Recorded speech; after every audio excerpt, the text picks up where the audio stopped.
ముందుగా రమణాడు గారు మీకు అలానే పెద్దలు పెద్దల ఆంజనేయ రెడ్డి గారికి, నారాయణమూర్తి గారికి, మాణిక్యానికి అందరికి కూడా శుభ సాయంత్రం.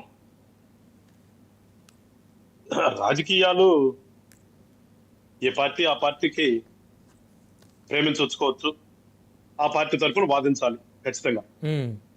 మనం ఏ పార్టీ, నేను ఏ పార్టీ ఉంటే నా పార్టీని నేను గొప్పగా చెప్పుకోవచ్చు. అవును. కానీ ప్రజాస్వామ్యంలో రకరకాల పార్టీల్లో రకరకాల వ్యక్తులుగా వచ్చి ఏదో ప్రజలకు సేవ చేద్దామనే ఒక ఆలోచనతో గాని, లేదా మన పార్టీ గెలిస్తే మనం రాష్ట్రానికి మంచి చేయాలి, ప్రజలకు మంచి చేయాలని ఒక ఆలోచనతోనే రాజకీయ పార్టీ పెడతారు కానీ అవును ఆ పార్టీలోకి రావటం కానీ జరుగుతుంది వ్యక్తులు. అంతవరకే ప్రజాస్వామ్యంలో రాజకీయ పార్టీల పాత్ర, రాజకీయ నాయకులు చేసేటటువంటి పాత్రలు అవి. ఇక్కడ ఈ రాష్ట్రం చేసుకున్న దౌర్భాగ్యం ఏంటంటే, రాజకీయ పార్టీ అనేది అసలు ఎందుకోసం పెట్టుకున్నాం మనం, రాజకీయ పార్టీ అనేది ఎందుకు స్థాపిస్తున్నాం? ఏదో ప్రజాస్వామ్యంలో రాజ్యాంగం కల్పించిన హక్కులు ఉన్నాయి కాబట్టి సప్సప ఎలక్షన్ కమిషన్ దగ్గరికి పోవటం, ఒకటి రిజిస్టర్ చేసుకోవటం, దాని కింద కొంతమందిని చేర్చుకోవటం, సరే కలిసి వస్తే గెలవటం, గెలిచిన తర్వాత మనం ఏం చేస్తున్నాం ఉండాలి కదా, ఆలోచన అనేది ఉండాలి కదా అసలు. అవును.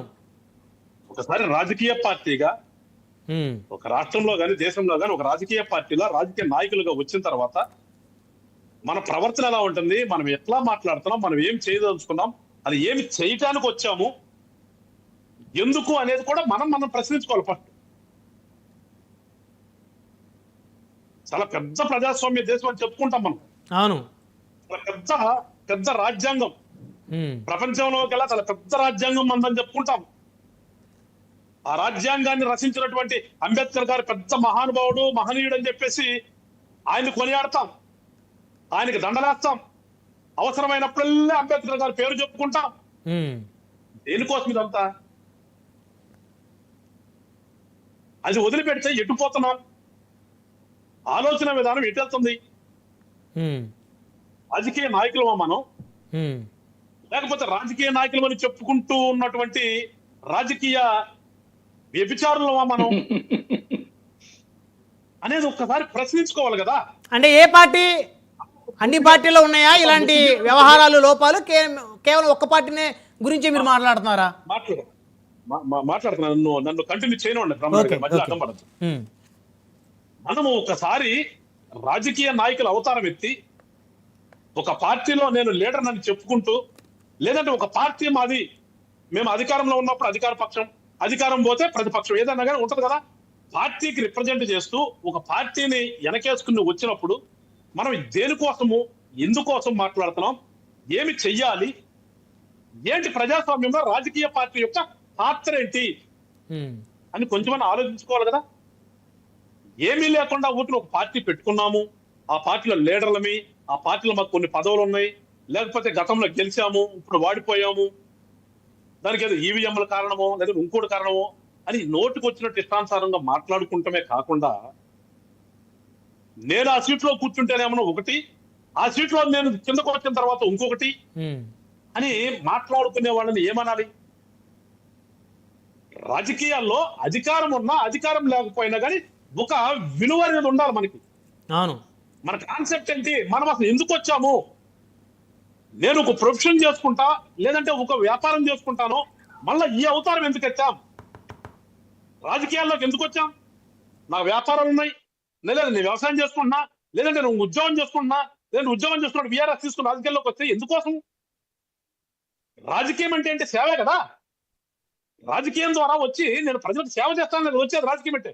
రాజకీయం అంటే సంపాదించుకోవటం కాదు కదా, రాజకీయం అంటే ఎదుటను కొట్టడానికి కాదు కదా, రాజకీయం అంటే ఎదుటను చెప్పడానికి కాదు కదా, రాజకీయం అంటే నోటికి వచ్చినట్టు మాట్లాడటానికి కాదు కదా. ఇవన్నీ ఒకసారి తెలుసుకోవాలి కదా.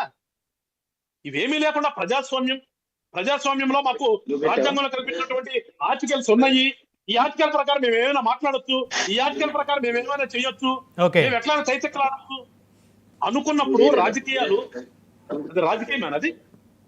అది రాజకీయం అంటామా మనం దాన్ని? దేనికోసం ఇవాళ ప్రతిపక్ష హోదా అడుగుతున్నాం మనం? ఇవాళ ప్రతిపక్ష హోదా నాకు ఇవ్వండి, ప్రతిపక్ష హోదా ఇవ్వండి, ప్రతిపక్ష హోదా ఇవ్వండి అని దేనికోసం అడుగుతున్నారు మీరు? వారు అసెంబ్లీలో పోరాటం చేయడం కోసం ఎక్కువ సమయాన్ని తీసుకోవడం కోసం అడుగుతున్నారు. కాన్స్టిట్యూషన్ ప్రకారం కొన్ని గైడ్ లైన్స్ ఉన్నాయి, రాజ్యాంగం ప్రకారం కొన్ని గైడ్ లైన్స్ ఉన్నాయి, లేదంటే శాసనసభ రూల్స్ ప్రకారం కొన్ని పారామీటర్స్ ఉన్నాయి. ఆ పారామీటర్స్ ప్రకారం లేకపోయినప్పటికీ కూడా నాకివ్వండి అని చెప్పి దేని కూడా అడుగుతున్నారు మీరు? రాజకీయ పార్టీ అనే కదా మీది, అవును, రాజకీయ నాయకుడనే కదా. ఇవన్నీ వదిలిపెట్టేసేసి ఏం మాట్లాడుతున్నాం ఇవాళ మనం? నేను ఎక్కువ దూరం పోదలుచుకోవాలి, ముగిస్తాను. ఇవాళ ఇదే నారాయణమూర్తి గారు ఎందుకు చెప్పారు మీరు? నవరత్నాల కమిటీకి వైస్ చైర్మన్ గారు, వైస్ చైర్మన్ అంటే వైస్ చైర్మన్ గారు అంటే నవరత్నాలు అంటే వాళ్ళ మేనిఫెస్టో. వాళ్ళ నాయకుడు చెప్తారు కదా పదే పదే, మా మేనిఫెస్టో అంటే నాకు భగవద్గీత, మా మేనిఫెస్టో అంటే నాకు ఖురాను, మా మేనిఫెస్టో అంటే నాకు బైబిల్ అని చెప్తారు కదా. అవును, అంతగా చెప్పినప్పుడు అలాంటి కమిటీకి ఒక వైస్ చైర్మన్ హోదాలో ఉన్న వ్యక్తి ఇవాళ ఏం మాట్లాడుతున్నాడు వచ్చి టీవీ ముందుకు వచ్చి? 10 నెలలకే ఎంపీపీలు 10 గెలుచుకోలేకపోయామంట. 10 నెలలకే 10 ఎంపీపీలు గెలుచుకోలేకపోవటం. మీ హయాంలో మీరు ప్రజాస్వామ్యం అంటే ఏంటో మీరు తెలిసి ప్రవర్తించారా? ఎంపీపీ ఎలక్షన్ లో ప్రతిపక్షాలు ఎక్కడన్నా నామినేషన్ ఏదిచ్చారా? అసలు నామినేషన్ అయితే హాల్ దగ్గరికి రానిచ్చారా? ఎలక్షన్ జరగనిచ్చారా? యునానిమస్ చేస్తున్నారు కదా మీరు, ఎలక్షన్ జరగనిచ్చారా? ప్రజాస్వామ్యంలో ఎలక్షన్ జరగలేదు కదా. మీ ఇష్టానుసారంగా ప్రవర్తించి చేశారు, అవన్నీ అయిపోయి. ఇప్పుడు జరిగిందంటే ఇప్పుడు మీ యొక్క దౌర్భాగ్యానికి, మీ మీద నమ్మకం లేక మీ పార్టీలో గెలిచినటువంటి మీ వాళ్ళందరూ కూడా బయటకు పోతూ ఉంటే అక్కడ కొన్ని సాట్ల ఆ బై ఎలక్షన్ అంటామా ఏమంటామా దీన్ని, ఎంపీపీ పోయిన సాట లేదంటే వాళ్ళు మానుకున్న సాట అవిశ్వాసం వైఎస్ఎంపీ ఏదైనా కానివ్వండి, వైఎస్ఎంపీ పోయిన సాట వైఎస్ఎంపీ జరగాలి అంటే అసలు ఎంపీటీసీలు అందరూ మీ వాళ్ళే కదా. ఒక పక్కన ఒక 4 వేసుకుని ఏం మాట్లాడతారు? అసలు మీకు ఎంపీపీ లేకపోతే, మీకు అసలు ఎంపీపీ లేని సాట మీరు ఏ రకంగా వచ్చి మా వాళ్ళని తీసుకుని మీరు పెడుతున్నారని మాట్లాడుతుంది వాళ్ళే. ఇవాళ ఏమంటాడు మళ్ళా 10 నెలలకే వాళ్ళే గెలవలేకపోయారు అంటే ఇది సామాన్య మానవుడు ఇదేవాడికి ఏమనిపిస్తుంది? అంటే వాళ్ళు ఎందుకు వస్తున్నారు? వాళ్ళని మీరేమన్నా మభ్యపెట్టి తీసుకుంటున్నారా, లేకపోతే వారు ఎందుకు వస్తున్నారు? ఇందాక కొద్దిసేపటి క్రితం వైజాగ్ మేయర్ గారు కూడా కన్నీటి పరిమితం అయ్యారు. మా పార్టీ మద్దతుతో గెలిచి వీళ్ళంతా అవిశ్వాసం పెట్టడానికి నా మీద వీళ్ళంతా వెళ్ళిపోతున్నారు కూటమి పార్టీలో కానీ బాధపడతా ఉన్నారు. అక్కడికే వస్తున్నా ఇది ఏం మాట్లాడతారు? 10 నెలలకే 10 రాలేదు అంటే సామాన్య మానవుడు ఏమనుకోవాలి? అంటే 10 నెలలకే ఈ ప్రభుత్వంలో నిజంగా గెలవలేదు కావాలా? అందరూ నారాయణమూర్తి గారు అంత చరిత్రలో ఉన్న వాళ్ళు ఉండరు కదా. అవును, వీళ్ళు ఏం వాడిపోయారా? అదే 10 నెలలకి వీళ్ళంతా వాడిపోవటం అనుకుంటారు కదా. అంటే వీళ్ళ దుష్ప్రచారం, ముఖ్యమంత్రి గారు చెప్పింది అదే, వీళ్ళ దుష్ప్రచారాలు ఉంటాయని చెప్పదలుచుకున్నాడు 10 నెలలకే. ఇంకోటి ఏమంటాడు ఈయన? 175 నియోజకవర్గాల్లో పంచుకుంటున్నారా? 175 నియోజకవర్గాల్లో బెల్ట్ షాపులు ఉన్నాయా? మీరున్నప్పుడు ఏమీ లేవా? ఇంత దుర్మార్గమైన మాట నారాయణమూర్తి గారు నోటంట వస్తుంటే మేము డిబేట్ లో ఇంకేం మాట్లాడతాం? మేము మళ్ళీ వస్తాను 1 by 1 మాట్లాడదురు. ఇష్టానుసారంగా సారా అమ్మింది ఎవరు? మనుషులు తాగితే చచ్చిపోయేటటువంటి లెక్కలు అమ్మింది ఎవరు? అరే స్పిరిట్ అమ్మింది ఎవరు?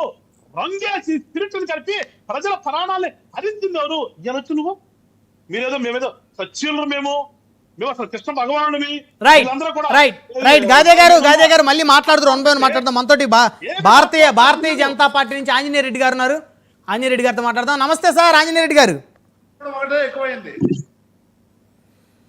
నాయకులతో మేము ఏమి డిబేట్ చేయాలి? ఇలాంటి మాటలు మాట్లాడితే ఆగండి. ఆంజనేయ రెడ్డి గారిని కూడా మాట్లాడించిన తర్వాత నారాయణమూర్తి గారి మీద మీరు అందరూ అప్పుడు ఫైటింగ్ చేద్దరు. దయచేసి ఆగండి. ఆంజనేయ రెడ్డి గారు నమస్తే అండి. బ్రహ్మనాయుడు గారు నమస్కారం సార్, ఎలా ఉన్నారు? బాగున్నారా? చెప్పండి. భారతీయ జనతా పార్టీ తీసుకున్న నిర్ణయాలు